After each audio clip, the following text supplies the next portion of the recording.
In this lecture, I am going to explain about how to eliminate null production.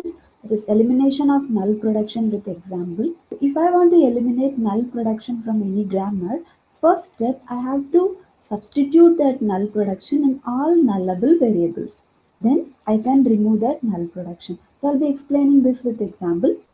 Question is given over here. Eliminate null production from the following grammar G, and this is set of production rule and set of non-terminal, set of terminal and start symbol. So which is given already in question. Let's start discussing how to eliminate this null production from this grammar. In this grammar, I have two null production. One is A tends to null, another one is B tends to null. I want to remove these two null productions. So before removing these null productions, first I have to substitute this null production in all nullable variables. And simultaneously I'll be writing result over here. Let me start substituting this null production. A tends to null. I could able to see this A somewhere in this productions, like S tends to AB. So instead of this A, I'm going to substitute this A tends to null production. I'm going to substitute this A tends to null in S tends to AB. So instead of this A, I'm going to substitute A tends to null. So I'll be getting null into B. So null into B, so we can rewrite it as B. So I got new production now, that is S tends to B. Simultaneously, I'll be filling this after removing null production as well.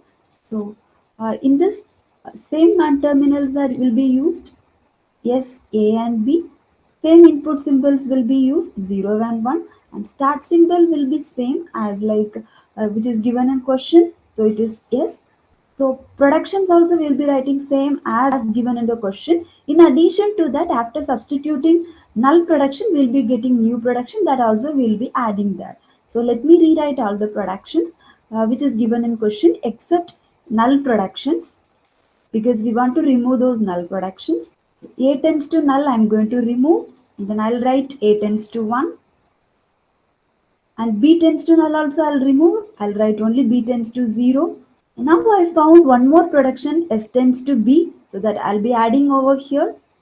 Now I'm going to check in any production is there A after arrow. So I couldn't able to find any more production in which A is there after arrow. So I'm going to start substitute B tends to null in production.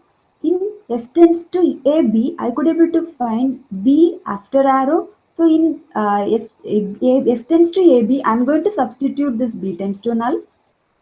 Instead of B, I'm going to substitute null production. So I'll be getting A into null. So I can rewrite this as S tends to A. And I got new production S tends to A now. I'll write that production in this grammar, resultant grammar. Now check, is there any possibility where I could able to substitute this null productions?